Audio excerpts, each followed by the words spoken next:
네, 반갑습니다. 우리 이명균 박사님이 소개해 주시는 말 듣고 나니까 제가 할 얘기가 한마디도 없네요. 다 하신 것 같아요. 이미 오늘 제가 드리고 싶은 말씀 다 한 것 같아서 벌써 시간도 12분 다 썼고 뭐 제가 할 얘기가 없는 것 같아요. 그래서 오늘 보니까 우리 그 제일 어린 학생이 여기 앞에 테이블에 우리 손녀딸 정도 나이 6살, 7살, 그 다음에 이제 제일 어르신 우리 장 소장님도 계시고요. 그렇죠? 더 어르신 안 계시죠? 그러니까 세대를 뛰어넘는 오늘 강연이 될 것 같습니다. 무려 한 7, 80년을 아우르는 이런 강연이 될 것 같고요. 저를 잘 불러주실 것 같아요. 제가 많은 강연을 좀 많이 다니고 있습니다만 7, 80년을 어우르는 강연은 처음 해본 것 같습니다. 제가 지금 오늘 이 자리 전에 가장 재미있었던 강연이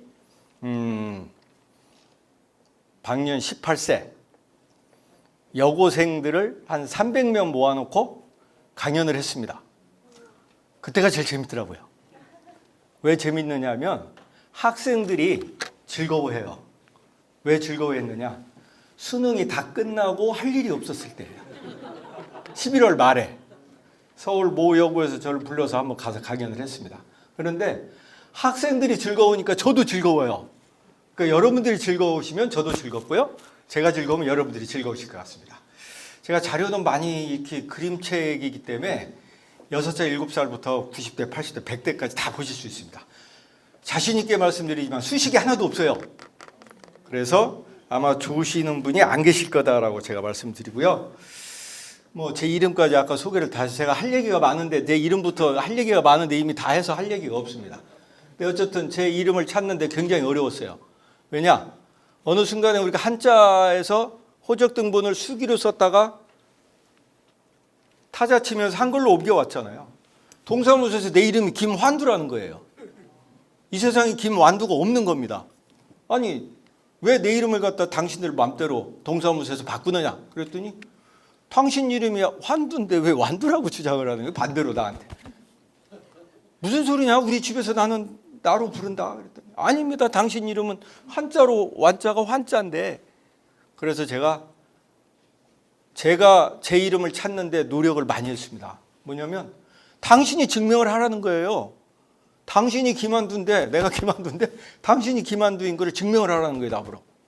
그래서 제가 어떻게 했냐면 아리안글에도 들어가 보시면 제 한자를 쓰려면 환자로 해서 바꿔와야 돼요. 완자에는 저 한자가 없습니다. 그리고 옥편을 보면 이렇게 넘기는 옥편 있잖아요. 이렇게 넘기는 거 말고 이렇게 넘기는 옥편에 가면 그 환자의 완자로도 읽힌다라고 써 있습니다. 우리 선친께서 굉장히 공부를 많이 하신 것 같아서 자랑스럽게 생각을 하고 제 이름을 쓰고 있습니다. 근데 네이버 주인자 나옵니다. 이거 뭐 콘텐츠는 뭐 볼 거 없고요. 제가 사실 이런 기계연구원에 근무를 하고 있고요. 아까 우리 연구원 캠퍼스 내에서 같이 근무하시는 분도 오셨는데 모르시는 분들도 계세요. 근데 여기 보면 뭐 이상한 게 보이죠? 아래쪽에 자기부담일자 타본 학생. 와 여기 있구나. 또 저기도 타보시고. 근데 대전시에서 이거 안 쓴다 그러잖아요. 지금 트램에 찬성하시는 분 계세요? 여기 오신 분 중에 트램하고 자기부담일자 손 한번 들어봅시다. 자연부사 그만하고 우리 트램하고 자기부상 한번 합시다. 트램이다. 손 들어보십시오. 대전은 자기부상이다. 이겼어. 근데 왜 여기는 트램을 갑니까?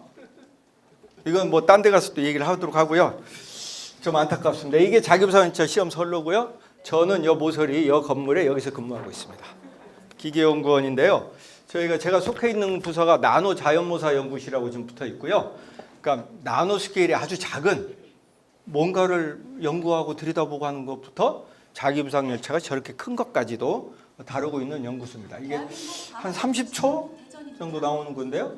국가기계기술의 발전에 앞장서는 한국기계연구원. 이게 TV에 광고로 나왔던 걸 제가 캡처한 겁니다. 우리나라 기계 산업을 이끌고 있는데요. 나노 크기의 정밀하고 미세한 여기 나오죠. 나노 크기의 정밀한 것부터 자기부상 열차까지 이렇게 큰 거를 하고 있습니다. 저는 아까 소개를 다 해서 제가 할 얘기가 하나도 없네요. 그냥 넘어가겠습니다. 근데 제가 이제 그 어디 강연 가고 그러면 수업 시간에 이렇게 이런 거 보고 있으면 한눈 판다고 뭐라고 그러죠. 저는 그렇게 얘기해요. 이거 들고 다 내 이름 쳐보세요. 그럼 이게 나와요. 그 다음에 제 이름을 쳐서 네이버가 이 별로 성능이 안 좋아요. 역시. 요 밑에 내려가면요. 아주 뭐 이상한 것들이 잔뜩 나와요. 밑에는.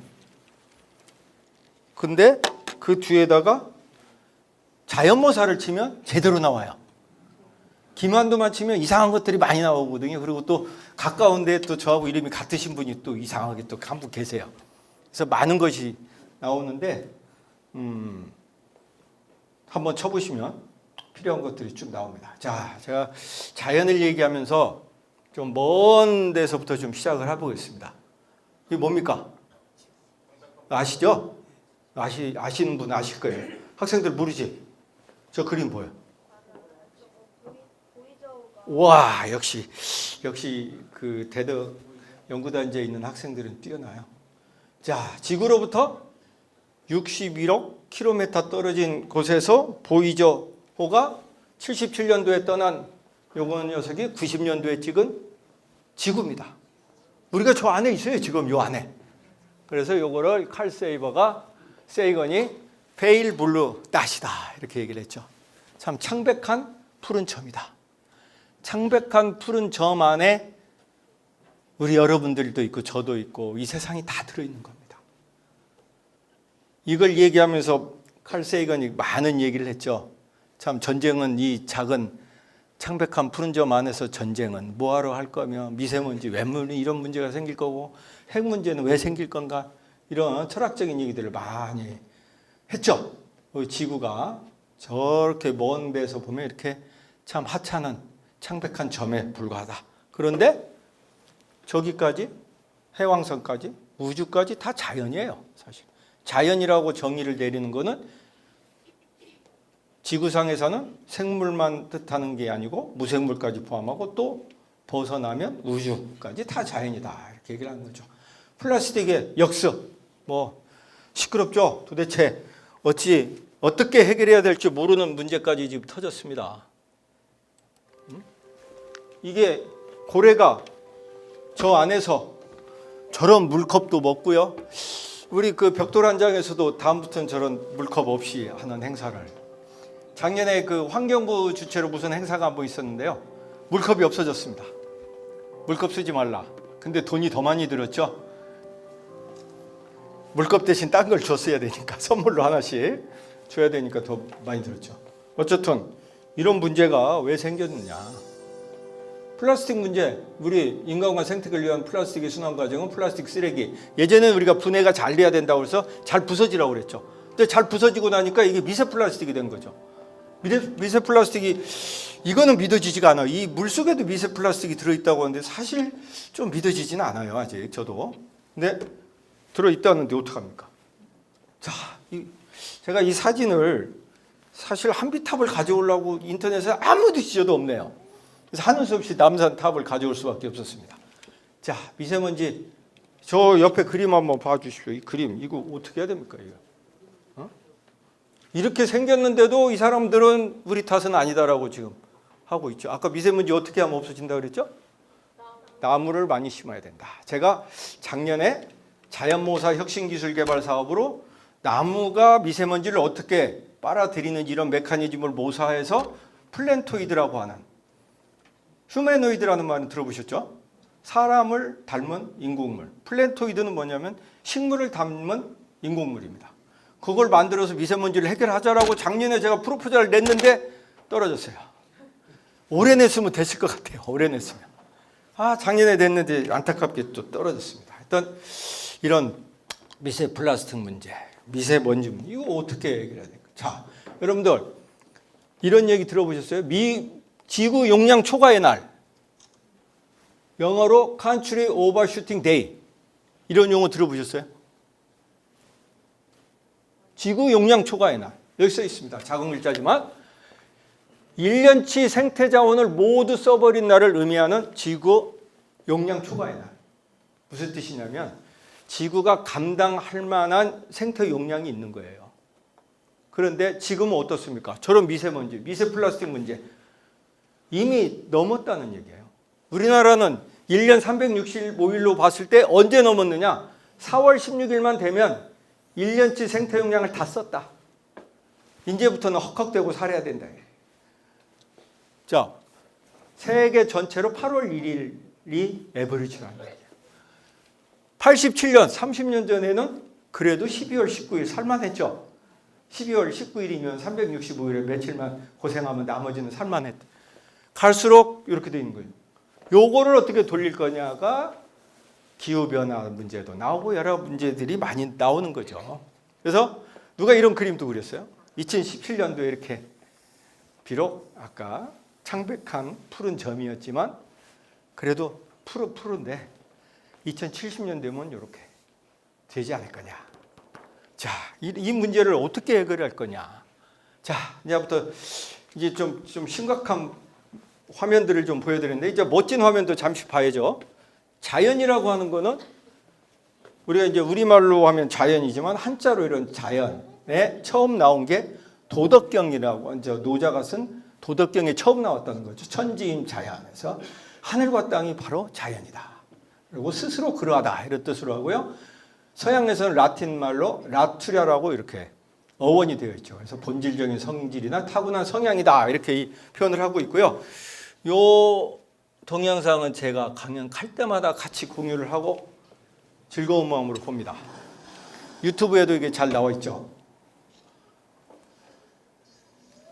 What a Wonderful World라고 하는 BBC에서 만든 동영상입니다. 3분짜리. 학생들도 이 정도 영어 다 알 거야. 여기 저 다 똘똘한 학생들이라 초등학생들도 알 거야.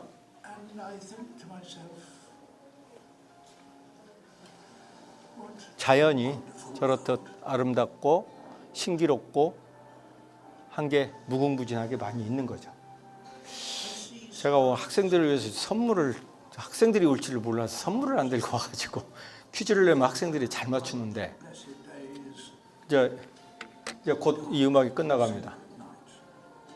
이 배경 음악이 뭔지 아시죠? What a Wonderful World. 근데 대부분이 이 가사가 어떤 내용인지는 잘 몰라요. 그냥 What a Wonderful World구나라고 생각을 했는데 사실 여기 지금 동영상에서 보여주는 것과 같은 자연의 아름다움을 노래하는 그런 루이 암스트롱의 아주 유명한 노래가 되겠죠. 자, 넘어갑니다. 자, 이런 아름다운 자연을 보존하려면 어떻게 해야 되겠습니까? 전 세계가 나서서 보존해야 되겠죠. 그래서 유엔에서 글로벌 골을 내세운 거죠. 사실은 2000년 새 뉴 밀레니엄에서 2000년 1999년도에 글로벌 골을 한번 발표를 했었습니다. 그 다음에 15년이 훌쩍 지나갔죠. 그래서 포스트 2015년에 2030년까지 또 디벨롭먼트 골을 또 다시 내세운 게 있죠. 여기 보시면 빈곤을 없애야 되겠다. 배고픔을 없애야 되겠다. Good health, quality education, gender equality. 요즘 얘기하고 있는 핵심적인 키워드는 여기 다 써 있습니다. Clean water and sanitation. 근데 미세먼지라고는 안 써 있긴 하지만 그 다음에 Sustainable city and community 등등등등. 그 다음에 아래쪽에 보면 Climate action, 기후변화, Life below water, 해양생물, Life on the land, 육상, 땅 위에 사는 생물들, 그 다음에 피스, 무슨 평화와 정의와 이런 것들을 다 우리가 글로벌 골로 지속 가능한 우리 지구를 가기 위해서는 이런 목표를 세워놓고 관심을 가져야 된다 이렇게 주장을 하고 있는 거죠. 그 다음에 아까 밑에서 보여드린 바와 같은 여러 가지 이런 생명체의 다양성을 가져가기 위해서 재밌는 것들을 제가 몇 가지 보여드릴게요. 학생들 재밌어할 거예요. 이게 뭐예요? 폭탄 먼지 벌레죠. 저 앞에 있는 개미는 바로 기절시키죠. 제가. 그럼 얘는 뭐야? 바실리크 도마뱀, 일명 지저스 도마뱀, 예수 도마뱀. 왜 예수인지는 아시죠? 다? 몰라요? 이거 집에 가서 엄마한테 물어봐요. 자, 이건 뭐예요? 저 뭐예요? 딱정새우 땅 물속에서 충격파를 발생시킵니다. 자, 저 충격파를 어디다 써먹을 거냐? 어디서 먹으면 좋겠습니까? 예? 사냥감, 그렇지. 사냥감도 좋고요. 최근에 환경부에 딱정새우의 충격파 발생하는 원리를 이용해서 녹주를 제거하는 프로젝트가 떴습니다. 제가 지난주에 심사하고 왔어요. 왜냐하면 저기 충격파가 나오면서 나노 버블과 마이크로 버블이 발생되는 걸 가지고 녹조를 깹니다. 그래서 그 깨진 녹조를 걷어낸다 해서 녹조 제거하는데 저는 딱정새우를 모사한 그런 게 있고요. 얘는 뭐 요즘 도시여보가 유행이던데 낚시하고 있죠. 이 머리 끝에 이미 낚시 먹이를 다 달고 있어요. 이건 뭐야? 물총고기. 얘는 뭐의 명수냐? 정조준이 아니고 오조준의 명수예요. 네? 물속에서 똑바로 보고 쏘면 맞겠습니까? 왜 안 맞아? 그렇지. 정말 잘 알아요. 자, 이거 뭐예요? 이거 본 적 있어요? 우리 어르신들은 본 적 많죠? 그냥 길 가다가 걸리는 게 저거였잖아요, 옛날에. 자, 지금 어떻게 됐습니까? 예? 50마리만 잡아오세요. 5천만 원입니다. 산채로. 박제가 아니고 50마리만 산채로 잡아오시면 5천만 원 드립니다. 실제로 환경부, 대한민국 환경부에서. 제가 멸종위기죠, 지금. 볼 수가 없으면 소똥이 어디 굴러 다녀야 제가 살 거 아닙니까? 소똥 보기 힘들잖아요. 이만큼 환경이 많이 변하게 돼요. 자, 여기서 퀴즈를 하나 드릴게요. 지구상에 인간은 종이 하나예요, 둘이에요, 셋이에요, 열이에요? 인간은 종이 하나죠. 자, 그러면 지구상에 동물 종하고 식물 종하고 뭐가 더 많을까? 식물이 많다는 사람, 동물이 많다는 분, 식물이 이겼습니다. 항상 이래요, 항상. 어딜 가서 물어봐도 똑같은 답입니다. 제가 심지어 생물학회 가서 이 질문을 드렸어요. 생물학 하시면 동물학, 뭐 생물학, 식물학 하는 분한테 똑같은 질문했더니 금방하고 똑같아요, 비율이. 식물이 많대요, 종이. 곤충, 그렇죠. 곤충이 100만 종인데 답은 여기 있습니다. 동물종이 훨씬 많아요. 150만 종 정도로 알려져 있고요. 식물종 50만 종밖에 안 돼요. 근데 우리가 집 밖에 나가면 식물밖에 안 보이니까 그럴 수밖에 없죠. 근데 곤충이 거의 100만 종 가까이 되기 때문에 동물종이 많아요. 우리나라도 상당히 많습니다. 저게 이제 2017년도 데이터고요.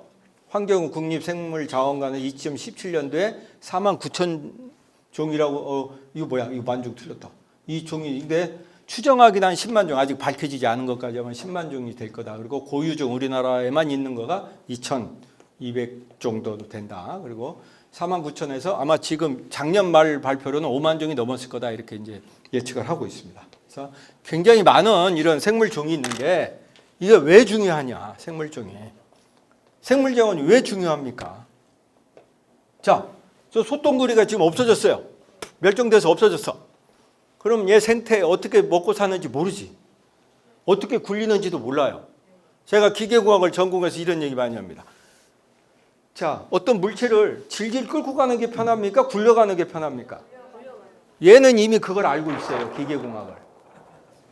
굴려가는 게 그걸 뭐라고 그러냐면 전문용어로 구름 마찰계수, 미끄럼 마찰계수라고 하죠. 미끄럼 가지려면 힘들어. 그러니까 굴러가. 얘는 이미 다 알고 있어요. 미끄럼 마찰계수가 얼마, 구름 마찰계수가 얼마인가 다 알고 있는 거죠. 네? 얘가 없어지면, 지구상에 얘가 없어지면 몰라. 밝힐 수가 없어. 아까 딱정새우가 멸종돼서 없어졌다. 이 원리를 밝혀낼 수가 없죠. 네? 그렇듯이 자, 바실리스크 도마뱀이 없어졌어. 제가 어떻게 물 위에 빠지지 않고 저렇게 달려갈 수 있을까? 좀 제가 있어야 들여다보고 좀 밝힐 건데. 또 여러분들 그 개코도마뱀이라 천장, 벽, 유리창 붙어 다니는 거 봤죠?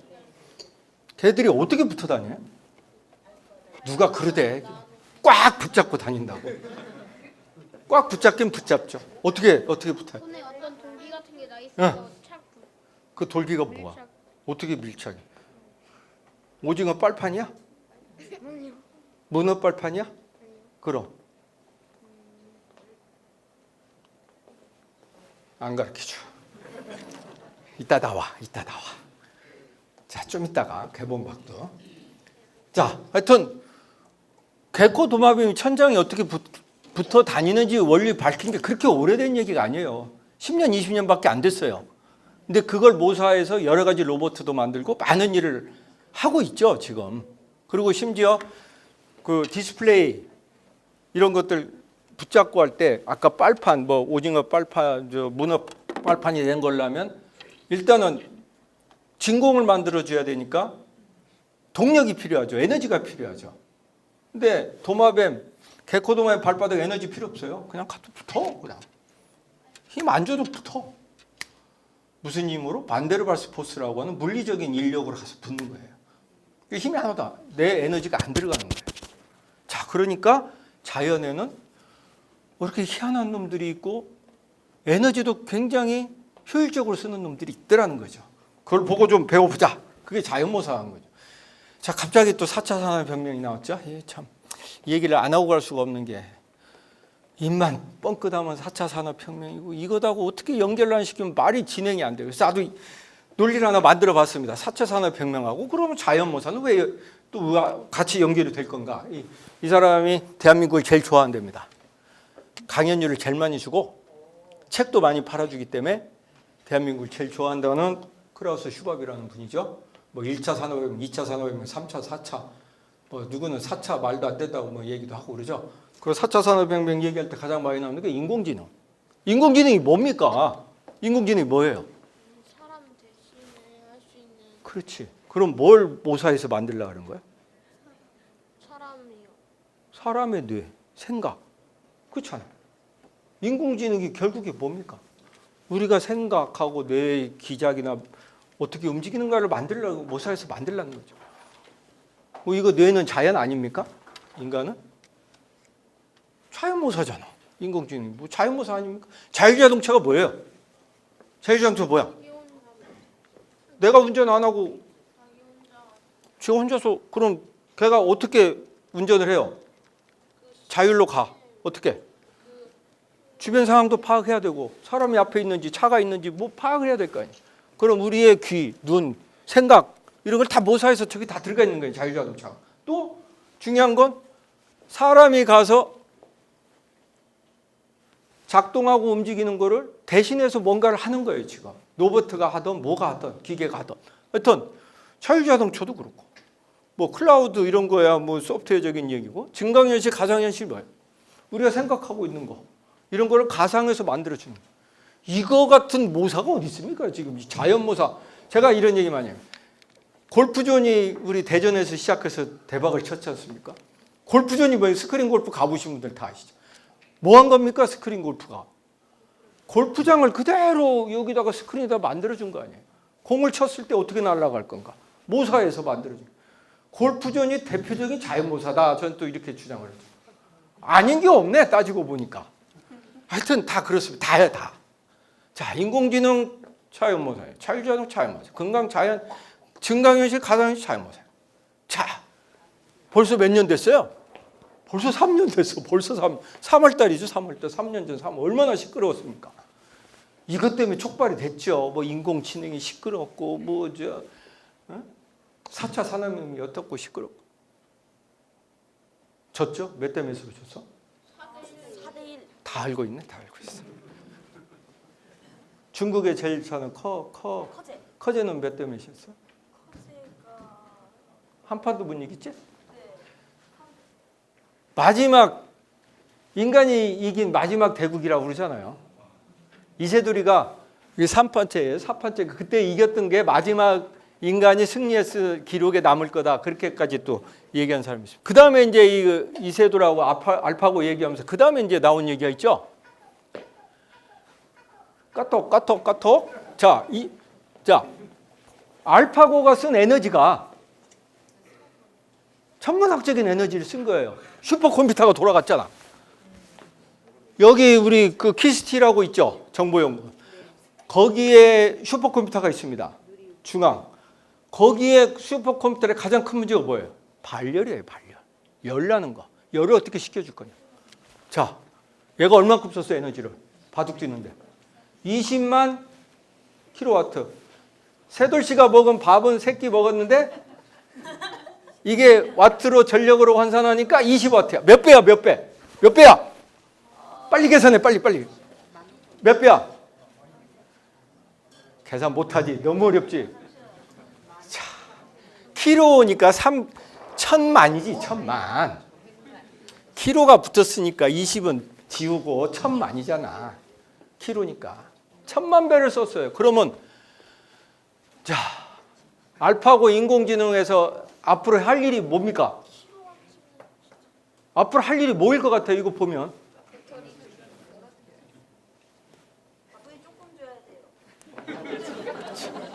밥을 조금 먹여주고 똑같은 일을 해야 돼. Nature, human is the highest efficient system이다. 인간이 얼마나 효율적인 시스템이냐 이거죠. 우리가 머리 쓰는, 물론 잔머리를 많이 쓰면 에너지를 많이 쓴다고 그러지 않습니까? 예? 소화도 빨리 되고. 어떻게 우리가 인공지능, 컴퓨터를, 알고리즘을 만들고 하드웨어를 만들고냐에 따라서 에너지를 가장 효율적으로 쓸 거냐예요.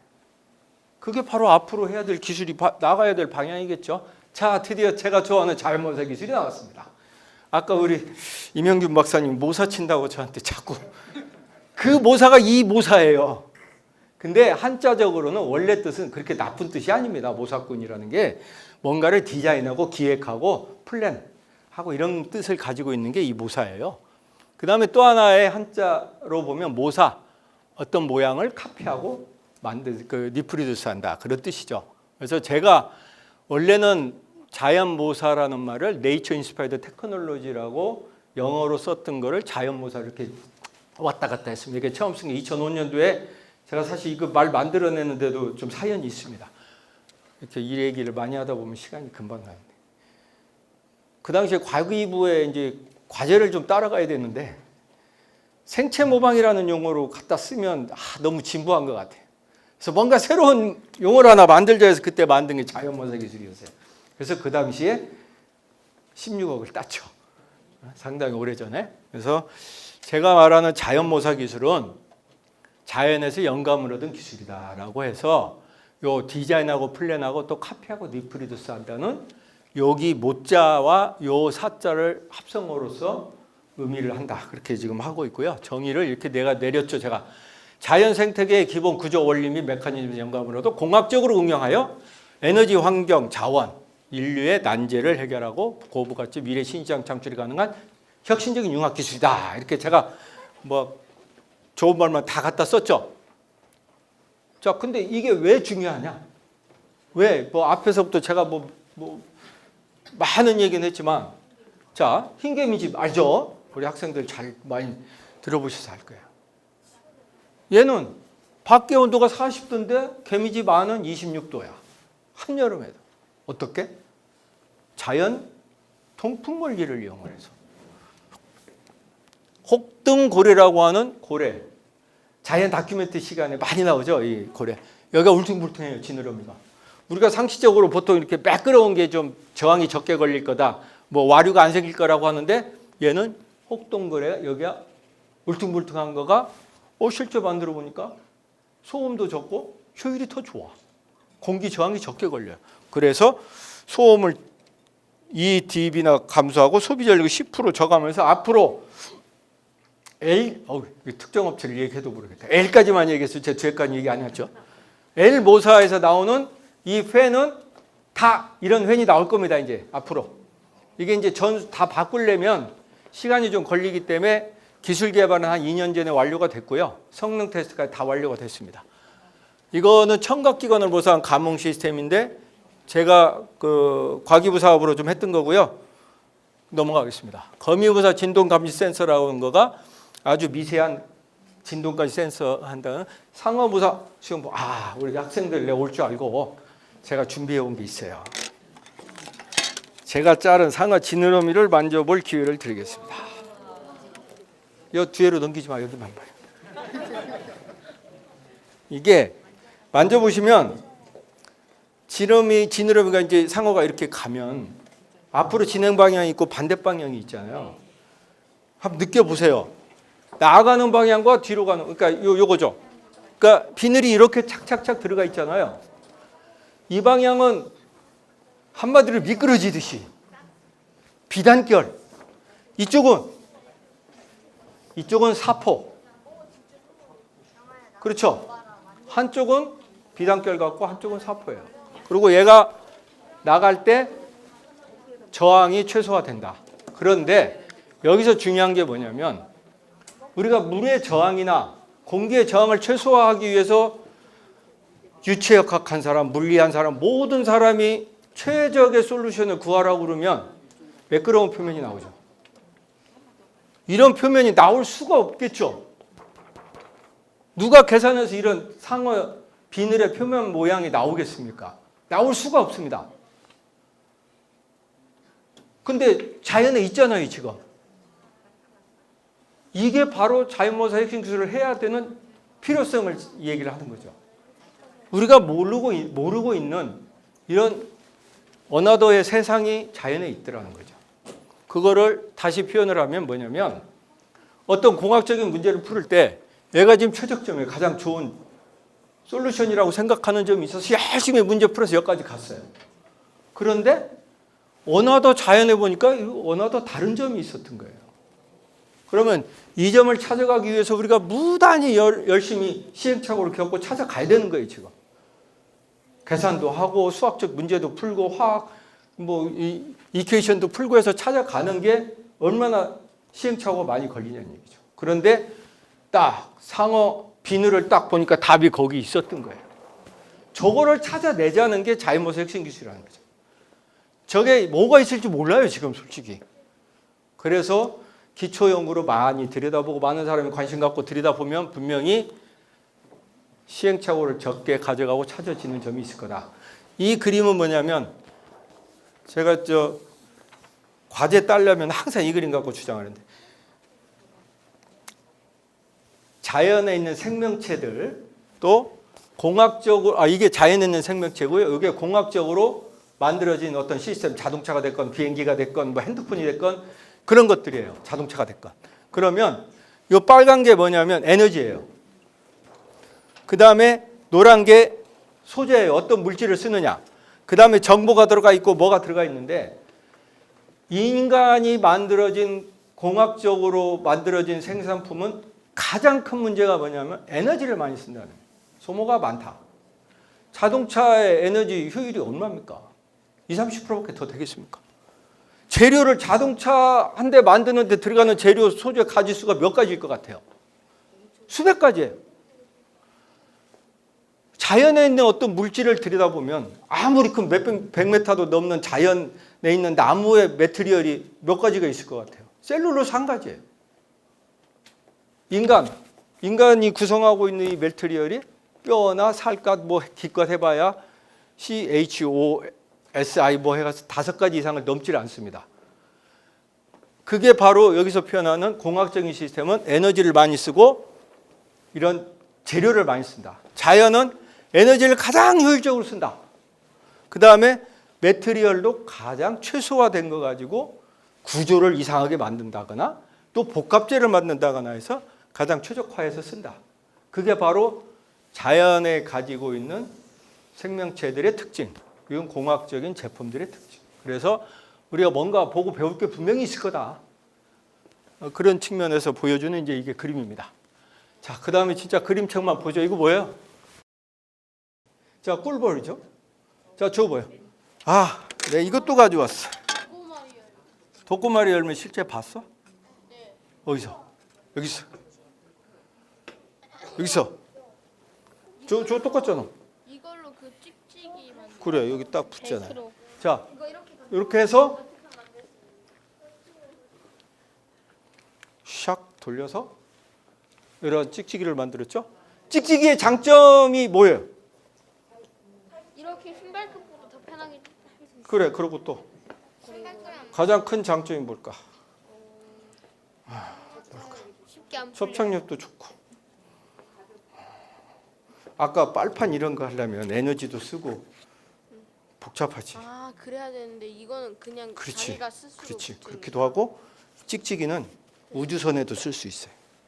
우주 공간에 가서도 붙어요. 예? 근데 다른 접착제 같은 거는 못 써요. 예? 그다음에 단점이 뭐예요? 찍찍이의 단점이. 단점이 뭘까? 단점이 뭘까요? 자, 저기로 한번 생각해 보세요. 내가 은밀하게 어디를 들어갔어. 그렇죠. 소리가 났네. 만약에 그 총 같은 경우를 뭐 수류탄을 여기다 딱 붙였어. 그래서 쫙 떼갖고 던지려는데 소리가 찌익 났어. 들켰어. 내가 먼저 죽는 거야. 이게 웃을 얘기가 아니고요. 실제로 소리가 안 나는 찍찍이를 개발하려고 군사 용도로 연구를 하고 있다고는 제가 얘기를 들었는데 결과는 아직 못 봤습니다. 소리 나는 게 단점이에요. 찍찍. 그렇죠? 그래서 소리가 안 나는 찍찍이를 만들면 대박이야. 한번 만들어봐. 소리가 안 나는. 자, 이게 이제 이 그거 충격을 흡수하는 거. 그렇지. 저 봤어요. 이게 곧 나올 거예요. 제가 1년 전부터 계속 곧 나온다 했는데 아직도 안 나오고 있어요. 한국 타이어에서도 이거 만들었거든요. 이게 장점이 뭐야? 공기가 필요 없고 가벼워요. 공기가 필요 없지. 펑크가 안 나잖아. 펑크가. 펑크 날 일이 없어요. 송곳이 쓰려는 예, 오리발은 뭐 잘하는 거죠. 자, 이게 뭐야? KTX. 저 써있네 산촌. 근데 이거 왜 가져왔을까? 이게 앞에 바람이 그래. 바람의 저항력이 그래. 들어가가지고 그래서 뭘 모사했어? 물총새? 물총새? 어디서 듣긴 들어봤는 것 같아. 이거 뭐야? 산천어. 닮았어 안 닮았어? 그래가지고 산천이구나. 그렇지. 진짜예요, 진짜예요. 그러니까 산천 초목을 달린다고 그래서 산천도 있고요. 산천어 주댕이 모양을 보고 닮았다. 이건 뭐야? 일본의 그 엄청 초음속 자기부상.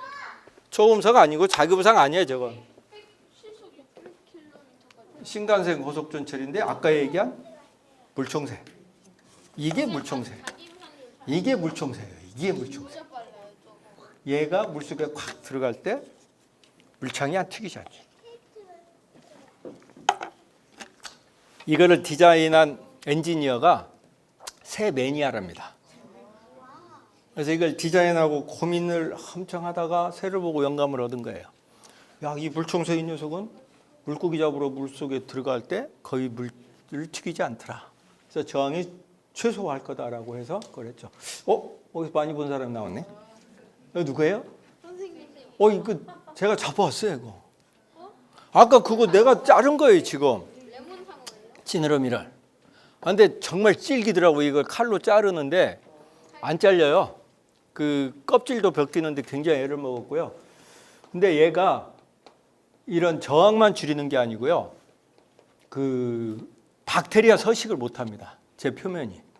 그래서 그 울퉁불퉁한 표면이 박테리아가 서식하지 못하기 때문에 그걸 가지고 그 얘 표면을 상어 피부 비늘을 모사한 그 비닐을 만들어 갖고요. 그거를 이제 그 병원이나 이런 데 붙이고 하는 벽지에도 붙이고 하는 게 미국에서는 많이 지금 하고 있습니다. 샤크릿이라고 하는 업체에서 그걸 하고 있는 게 실제로 있고, 이거는 뭐냐면 그 상어 비늘을 모사해서 만든 거를 붙였어요, 비행기에다가. 그래서 저항을 줄인 거예요. 그래서 뭐 탱크에다가 기름 넣고 1000km 가는 걸 1100km가 1200km를 갔단 말이에요. 근데 문제는 제가 오래 못 썼어요. 보잉에서 했는데 이게 보수가 안 되는 거예요. 오래 쓰면 그냥 벗겨지고 그런 것 때문에. 그러니까 기능적으로 모사하는 것까지 성능은 나왔는데 그게 경제성하고는 좀 또 문제가 있었던 거죠. 그렇게 해서 자연모사 기술이라는 게 100%만 다 좋은 건 아닙니다. 사실은 이게 만드는데 돈이 더 많이 들 수도 있고, 또 지금 이런 사례와 같이 내구성이나 이런 거 문제 때문에 이제 뭐 실제로 상용화되지 못하는 그런 게 있죠. 이카루스의 꿈 알죠? 하늘을 날고자 갔다가 떨어져서 죽었어요. 다빈치가 여러 가지 코덱스 노트에다가 수천 장의 그림을 스케치를 많이 남겼죠. 여러분들 제주도 가면 다빈치 박물관 있어요. 가봤어요? 꼭 가보세요. 제주도 가면 다빈치 박물관이 저 중간쯤 있습니다. 거기 가면 굉장히 많은 걸 볼 수 있습니다. 자, 오토 린텐달이라는 사람은 잘 모르죠. 우리가 비행기 역사하면서 잘 아는 건 나이트 형제죠. 그 다음에 다빈치가 옛날에 스케치했다는 건 아는데 독일에 가면요. 산업기술박물관에 가면 한 층을 도배를 했어요. 한 층을 이것만 해놨어. 오토 린텐달이라는 사람이 글라이더를 만들었다. 그리고 자기들이 라이트 형제보다 10년 앞서서 날았다. 뭐 이렇게 자랑을 엄청 해요. 근데 이 사람들도 재밌는 거는 오토 린텐달 형제예요. 재밌는 하나는 수학자, 물리학자가 하고 저걸 갖다가 한 층을 그 당시에 만들었던 비행기 모형을 갖다 전시를 하고 있는데 저는 보고 우습다이지 우습다. 우습다예요. 우리는 비가가 있다. 300년 전에 비가가 있다. 보셨어요? 보신 분 계세요? 비거. 가까운 데 있는데요. 저기 청주에 가시면 공군사관학교 박물관이 있습니다. 하얀색 건물. 거기 쪽 일반인들 가실 수 있어요. 공사 안에 그 박물관 들어간다고 하면 가실 수 있거든요. 거기 가면 이 모형이 있습니다. 그래서 비거를 복원을 해가지고요. 여기다 전시를 해놓고 있는데 역사 스페셜에서 2003년도 만들어서 날았는데 뭐 많이는 못 날랐다고 하고요. 근데 문제는 우리는 물은 기록들을 잘 안 남기잖아요. 뭘 만들었어도. 그게 이제 거북선도 사실 기록이 잘 안 남는 거고요. 근데 얘들은 그 박물관에 제가 가보니까 그 당시 계산했던 노트의 수학 공식들까지 다 있어요. 거기 노트까지. 보관 그 기록을 잘 남기는 거가 우리하고 좀 차이가 있는 것 같습니다. 그래서 오주연문잔 전상고라는 책에 비거가 그 당시 임진왜란 때 진주성 싸움에서 이걸 타고 탈출을 했다. 이런 기록이 있다고 합니다. 그 다음에 이제 자연을 보고 만든 것 중에 가우디 알아요? 아직도 만들고 있어요. 그렇지. 학생들은 저거 완성된 걸 볼 수가 있을 거예요. 저는 2년 전에 가봤는데 아직도 공사 중이에요. 아직도 공사 중인데 바깥에는 공사 중인데 내부는 또 다 완성이 돼 있어요. 그래서 대표적으로 자연모사 건물 중에 아주 유명한 건물이죠. 혹시 가보신 분들 많이 계시잖아요. 그 안에 야자수 같은 그런 분위기로 만든 것. 또 이 바깥에는 또 우연히 이거는 꼭 이걸 보고 만들었다고는 안 합니다. 그런데 우연히 보니까 이 개미집이에요. 이것도 흰개미집인데 뭐 거의 혹시 가우디가 가서 보고 왔지 않나 뭐 이런 얘기도 하고요. 하여튼 그 바르셀로나 가면요 그 파밀리아 사그라다 말고도 많잖아요. 자연모사하는 건물들이. 가우디가 자연을 보고 건물을 많이 영감을 얻었는데요. 그 중에 또 대표적인 게 이 자연에는 꺾어진 직각이 없다. 그래서 어느 건물에 가면 다 곡면이잖아요. 이런 내부가 다 곡면입니다. 이런 벽 끝에가 곡면으로 라운드로 돼 있죠. 다 집들이 그런 것도 있고요. 이것도 에펠탑도 에피소드가 있잖아요. 에펠탑. 이게 이제 파리 박람회 때 에펠한테 구스타프 에펠한테 이걸 만들라고 이제 명령을 그러니까 줬어요. 만들고 근데 파리 사람들이 저 아주 흉물이다. 그래서 박람회 끝나면 철거를 해라. 약속을 하고 지었다는 거죠. 근데 왜 철거를 안 했어? 사람들이 그거 다 계속 남겨두자. 사람들도 있어서. 그렇지. 근데 그냥 남겨두자라고 하면 그게 이유가 안 되죠. 좀 약하지. TV 송신탑. 그 당시에 이제 시작이 됐답니다. 그래서 그 용도로 쓰니까 저걸 철거하지 말자. 그리고 또 재밌는 일화가 있잖아요. 모파상은 저 안에 가서 식사만 밥 먹을 때 항상 저 안에 들어가서 식사를 했다. 보기 싫어서. 파리에서 안 보이는 곳은 에펠탑 안에밖에 없다. 그래서 모파상은 에펠탑 안에 가서 레스토랑 가서 밥을 먹었대요. 항상. 하여튼 믿거나 말거나 하여튼 저도 책에서 봤습니다. 그 다음에 이제 이런 그 자연을 모사한 이런 그 침식당한 이런 것들을 묘사한 시카고에 있는 빌딩도 많고요. 이 건축물이 이거 말고도 전 세계적으로 무궁무진하게 많습니다. 근데 이제 우리나라에도 그 동대문 디지털 프라자가 있죠. 그것도 유명한 분이 그 디자인해서 만든 건데 거기 붙인 알루미늄 판이 각각 다 다르다고 그러잖아요. 크기가. 그리고 이제 환영동물 같은 걸 묘사를 했다 그렇게 하고 건축물들은 굉장히 많습니다. 이게 학생들 재밌어야 할 만한 로봇입니다. 이게 재밌는.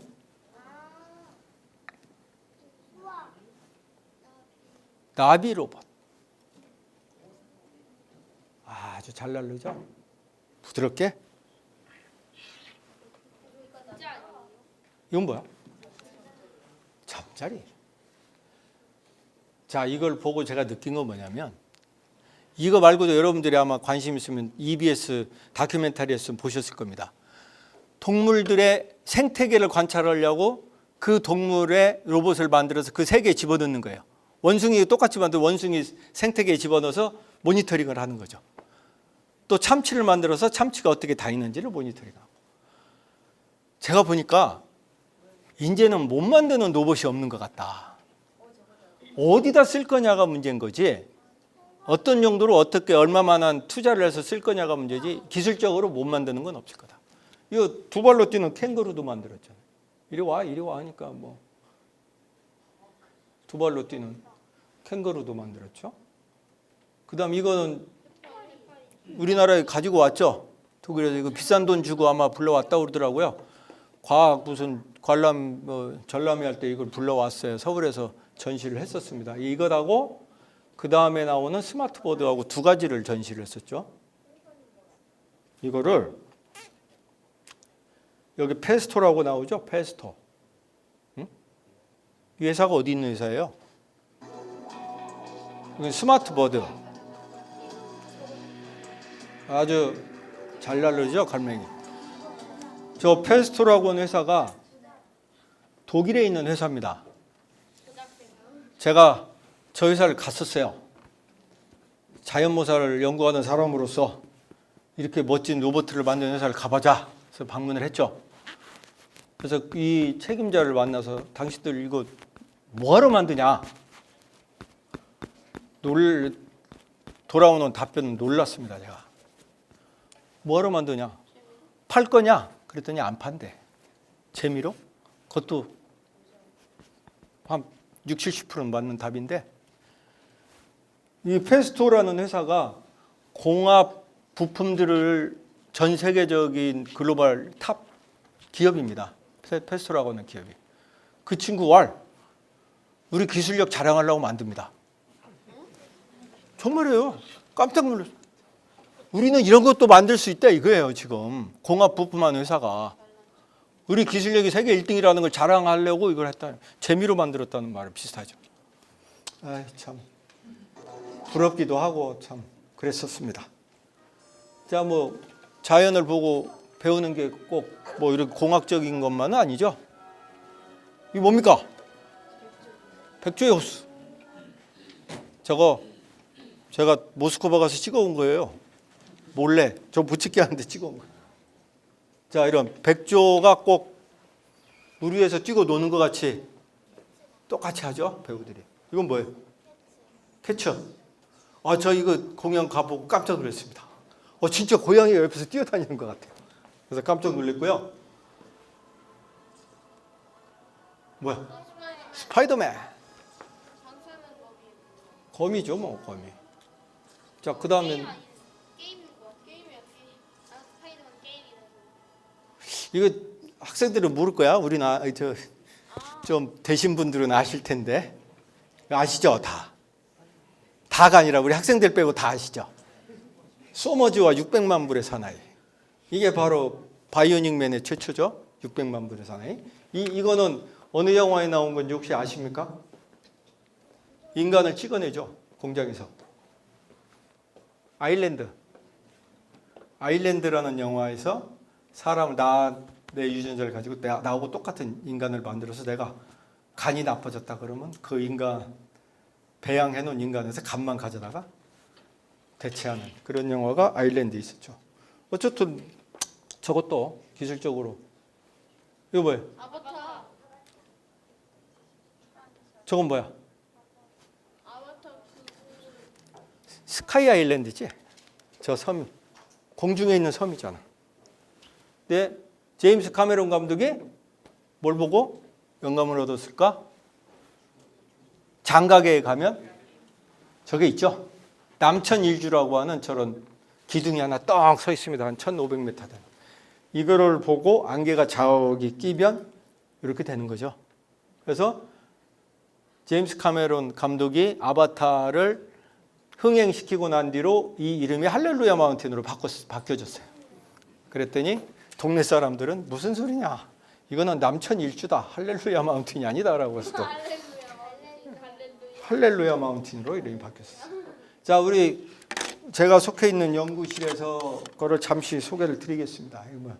약간 나방이 그 잠자리나 이런 건 눈이 반짝반짝 하잖아요. 나방눈은 반사가 절대 안 됩니다. 어두운 데 가서도 천적들한테 잡혀먹이지 않기 위해서 반사가 안 돼요. 그게 나노 크기의 균일한 돌기들이 있는 겁니다. 그렇게 해서 그게 가시광선 때 파장보다 4분의 1 이하로 되면 반사가 안 됩니다. 그래서 그거를 똑같이 해서 우리가 유리판을 이렇게 만들었어요. 그리고 보면 이쪽하고 이쪽이 다르죠. 이쪽은 형광등 반사가 됐고요. 이쪽은 지금 밑에가 좀 보이지 약간 푸르스름하지만 그 다음에 이쪽 유리 멀리서는 잘 안 보이시죠. 이쪽은 투명하지만 이쪽은 좀 반사되는 게 보이고. 그래서 이런 유리를 만드는 거가 바로 나박눈 효과라고 모스 아이 이펙트라고 하는 나박눈 효과라고 해서 저런 유리를 지금 뭐 실험실 스케일에서는 만드는데 이제 저런 대형 유리까지 아직 기술적으로 거기까지는 지금 못 갔습니다. 이게 이제 사막에서는 딱정벌레인데요. 물이 하나도 없는데 생존을 해요. 그래서 봤더니 새벽녘에 지 등 껍질에 날개 껍질에 이슬을 받아서 생존을 하는 겁니다. 그래서 여기 울퉁불퉁한 이 표면은 물을 좋아하는 표면이고요. 이 바닥은 물을 싫어하는 표면이에요. 그래서 물방울이 수증기가 가서 물을 좋아하는 표면에 많이 붙어서 나중에 여기는 물을 싫어하는 표면이니까 쭉 굴러가죠. 이거를 본따서 만든 제습기를 해서 성능을 굉장히 높인 이런 거를 좀 했었고요. 이게 이제 아까 우리 청각기구를 모사한 건데요. 이것도 좀 있고요. 그다음 이 화면은 연비 위 물방울의 움직임을 초고속으로 촬영한 화면인데요. 결과는 어떨까요? 여기 보시면 여기는 전혀 물이 잘 안 맞죠? 네, 그렇습니다. 물이 멈추지 않고 요거는 그냥 붙어 있고 여기는 확연한 차이가 나죠. 그냥 알루미늄이고 여기는 우유는 어떨까요? 우유도 일반 알루미늄에서는 퍼지지만 반대쪽에서는 여기는 그냥 전혀 안 붙죠. 흘러내린답니다. 그래서 이거를 이제 초발수 특성이라고 하는 요거를 이제 그 표면에 나노 스케일의 돌기들을 만들어 준 겁니다. 기름도 이게 지금 기름도 안 묻죠. 그러니까 우리가 후라이팬에 보면 이미 저런 초발수 코팅이 다 돼 있습니다. 그래서 기름을 놔도 또글또글 굴러다니는 거죠. 근데 제일 문제는 지금 거기에서 유해한 성분이 나오죠. 그래서 오래 쓰시면 안 됩니다. 후라이팬은 좀 바닥에 벗겨졌다면 빨리 버리셔야 됩니다. 이게 이제 시간이 많이 좀 흘러서 제가 좀 스킵을 좀 해야 되겠는데요. 우리가 소리가 들어오면 고막으로서 소리를 듣는 게 아니에요. 그렇지, 달팽이관이 이렇게 있어요. 그래서 이제 달팽이관 속에 기저막이라고 하는 얇은 막이 있어요. 이 막이 소리가 들어오면 이렇게 떠는 거예요. 떨면 이 떠는 게 요걸 떠는 거예요. 오른쪽에 요게. 이렇게 떨면 여기에 스테레오실리아라고 하는 아주 작은 선모들이 나와 있습니다. 이 선모가 이렇게 변형되면서 전기 신호가 나오는 거예요. 그 전기 신호를 우리가 뇌에 보내서 피아노가 따로 필요 없다. 이게 피아노 저기 지금 귀 속에서 이렇게 움직이는 거야. 안 느껴져? 달팽이관 속에서 지금 이렇게 움직인다고. 느껴지는 분 안 계세요? 제 귀에서는 저렇게 지금 느껴지는데 이 소리가 들리는 건 저렇게 떨고 있는 거예요. 지금 달팽이관 속에서. 예?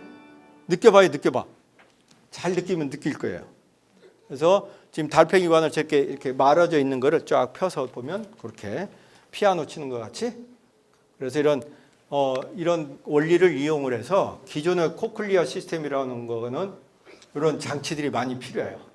마이크도 있고 스피치 프로세서라는 걸 가지고 이게 역할이 뭐냐면 높은 음이 들어오면 높은 음을 담당하는 부분이 있고 낮은 음이 들어오면 낮은 음을 담당하는 위치가 다 있어요. 우리 달팽이관 속에. 그래서 낮은 음이 오면 이 넓은 데서 떨어서 낮은 음을 듣는 거고 높은 음이 오면 저 높은 데서 듣는 거예요. 그거를 스피치 프로세스라고 하는 장치를 가지고 분리를 시켜주는 거예요. 기계적으로는. 그래서 이런 분리를 시켜주고 뭐 저 트랜스미터나 리시버를 통해서 달팽이관 속을 자극시켜주는 게 기존의 시스템이고요. 우리가 이 과제에서 했던 건 이걸 한꺼번에 다 하나로서 디바이스로 만들었다는 게 저겁니다. 그래서 저걸 가지고 재밌게 했고요. 제가 이제 여러분들한테 여기 저 뭐 학생들은 아니지만 이런 쪽 연구를 하니까 저는 굉장히 운이 좋은 사람이에요. 그 새로운 거 물론 이제 요즘은 그 출연연구소의 평가 지표가 모든 게 거의 기술료 수입으로 왔다 갔다 합니다. 근데 이게 연구도 재밌고 성과는 재밌는데 기술료 수입이 없는 게 좀 안타까운데 하여튼 뭐 이렇게 상은 주더라고. 우수 성과를 냈다. 그래서 재밌는 연구들을 좀 계속하고 있고요. 마지막 거의 끝나는 슬라이드입니다. 자, 우리나라의 자연모사가 뭔지 이제 알겠지? 그러면 우리나라 대한민국이 가지고 있는 가장 자랑스러운 자연모사 기술이 뭘까? 뭐야? 한번 생각해 보십시오. 대표적인 우리나라에 내세울 만한 대외적으로 내세울 만한 자연모사 기술이 뭐가 있을까? 연잎 우리나라만 있는 거 아닌데? 뭐요? 뭐라고 그러셨어요? 거북선 당첨되셨습니다. 또 있어요. 그보다 더 높은 거 있어. 하나 더. 거북선에 있어요. 응? 판옥선은 거북선.